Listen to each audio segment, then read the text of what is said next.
சக்தி வந்து குடிக்க மாட்டேன்னு சொல்லிட்டு தொடர்ந்து வந்து குடிச்சிட்டு வராரு. இந்த சூழ்நிலையில் இங்கே என்ன பண்ணுறாங்க, பொன்னி வந்து செமையாக டென்ஷன் ஆயிடுறாங்க. என் பாட்டிலையும் வீட்டுக்கே எடுத்துகிட்டு வந்துடுறாரு.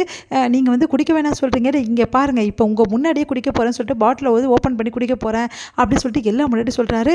அதை பார்த்து பொன்னி வந்து செமையாக டென்ஷன் ஆயிடுறாங்க. நீங்கள் அந்த பாட்டிலை வந்து எடுத்து குடிச்சிங்கன்னா அந்த பாட்டிலை நான் உடச்சிடுவேன், நான் சும்மா இருக்க மாட்டேன்றாங்க. உடனே எல்லாருமே வந்து அதிர்ச்சியாக பொன்னியை பார்க்குறாங்க. பொன்னி வந்து இந்த அளவு வந்து பேசுகிறாங்களேன்னு சொல்லிட்டு உடனே வந்து இங்கே பாரு நீ உடச்சிடுவியா, ஆமாம் நான் உடச்சிடுவேன் அப்படின்றாங்க. இங்கே பாருங்கள் உங்கள் இஷ்டத்துக்குலாம் வந்து நீங்கள் குடிச்சிட்டு இங்கே வந்து அமக்கலாம் பண்ண முடியாது, புரியுதா? உங்கள் இஷ்டத்துக்குலாம் இங்கே இருக்க முடியாது. என்ன நினச்சிட்டு இருக்கீங்க மனசில், தினம் தினம் குடிச்சிட்டு வருவீங்க, நான் கேட்கக்கூடாதா? அவ்வளோதான் சொல்லிட்டேன் உங்களுக்கு அப்படின்றாங்க. எல்லாருமே அப்படியே பார்த்துட்ருக்காங்க.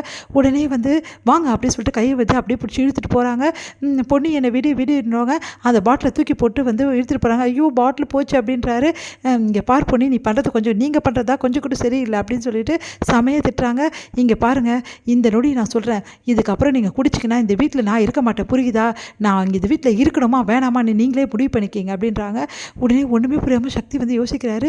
அடித்த போது எல்லாமே இறங்கிடுச்சு, இவன் என்ன சொல்கிறா, என்னை விட்டு போயிடுவேன்றாளா, பொன்னி வந்து என்னை விட்டுட்டு போயிடுவாளா? பொன்னி நீ என்னை விட்டுட்டு போயிடாத பொன்னி, நான் குடிக்க மாட்டேன், இந்த கதையெல்லாம் ஏன்கிட்ட ஓடாதீங்க, புரியுதா? இப்போ குடிக்க மாட்டேன்னு சொல்லிட்டு மறுநாள் நாளைக்கு போய் குடிச்சிட்டு வருவீங்களா? அந்த பழக்கத்துக்கு நீங்கள் அடிமையாக ஆயிட்டீங்க, புரியுதா? நாளைக்கு நீங்கள் குடிச்சிட்டு வாங்க, அதுக்கப்புறம் இந்த பொன்னி வந்து என்ன பண்ணுறான்னு மட்டும் பாருங்கள் அப்படின்னு. பொன்னி நீயா இப்படிலாம் பேசுகிற, நீ எவ்வளோ சாஃப்டானவ, நீ போய் இப்படிலாம் பேசலாமா? நீங்கள் பண்ணுற வேலைக்கு யாராக இருந்தாலும் பேச தான் செய்வாங்க அப்படின்னு சொல்லிட்டு செம்மையாக டென்ஷன் ஆகிறாங்க. இங்கே வந்து ஜெயா என்ன பண்ணுறாங்க, அவங்க வீட்டுக்கார்ட்ட பேசிகிட்டு இருக்காங்க. அப்போ வந்து பொன்னி இப்படிலாம் பேசுவா நான் நினச்சி கூட பார்க்கலன்னு சொல்லிட்டு அவர் சொல்கிறாரு. அதுக்கு வந்து ஜெயா சொல்கிறாங்க, பொண்டாட்டினா அப்படி தான் பேசணும், புருஷனை வந்து கேள்வி கேட்குறவ தான் பொண்டாட்டி, அப்படி வந்து அவள் கேள்வி கேட்டது உண்மையிலேயே எனக்கு ரொம்ப பிடிச்சிருந்ததுங்க, உண்மையிலேயே அவள் பண்ணது கரெக்டு அப்படின்ற மாதிரி சொல்கிறாங்க. அதை கேட்டு பரவாயில்லையே, ஜெயா வந்து பொன்னியை வந்து ஏற்றுக்க ஆரம்பிச்சிட்டா, அவனோட பொண்டாட்டின்னு சொல்கிறா, எனக்கு இது போதும், அவள் பொன்னி சேர்த்து கரெக்டுன்னு சொல்கிறா, கொஞ்சம் கொஞ்சமாக வந்து ஜெயா மனசு மாறிடுவா அப்படின்னு சொல்லிட்டு சந்தோஷப்படுறாரு. இங்கே வந்து என்ன பண்ணுறாரு, ஆஃபீஸ்க்கு கிளம்பிட்டுருக்காரு. காலையில் நம்ம வந்து சக்தியை பார்த்துட்டு எல்லாருமே வந்து ஒன்றும் புரியாமல் யோசிக்கிறாங்க. தினம் குடிச்சிட்டோம், குடிக்காரன் மாறிட்டான் அப்படின்ற மாதிரிலாம் பேசுகிறாங்க எல்லாரும் சேர்ந்து.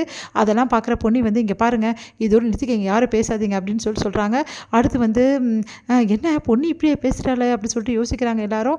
இதை பற்றி சும்மா பேசியிருந்தீங்கன்னா அவருக்கு தான் டென்ஷன் ஆகும், இதுக்கப்புறம் அவர் குடிக்க மாட்டார், அதுக்கு நான் பொறுப்பு, நீயா பொறுப்பு, அதெல்லாம் அவன் குடிச்சிட்டு தான் வரப்போகிறான் அப்படின்ற மாதிரி சொல்கிறாங்க.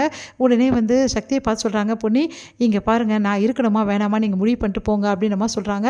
இல்லை பொன்னி நான் குடிக்க மாட்டேன், நீங்கள் குடிச்சிட்டு வந்தீங்கன்னா என்ன பண்ணுறது, சத்தியமாக நான் குடிக்க மாட்டேன்னு சொல்லிட்டு போகிறாரு. அதே மாதிரி சக்தி குடிக்காமே வராரு. அது பொண்ணுக்கிட்ட சக்தி சொல்கிறாரு, பொன்னி நீ நிஜமாக வந்து என்னை விட்டுட்டு போக மாட்டேல்ல, நீங்கள் குடிச்சிங்கன்னா கண்டிப்பாக உங்களை விட்டு நான் போயிடுவேன் அப்படின்றாங்க. நான் குடிக்க மாட்டேன் பொன்னி, தயவுசெய்து இந்த வீட்டை விட்டு மட்டும் போயிடாது அப்படின்னு சொல்லிட்டு கெஞ்சுறாரு.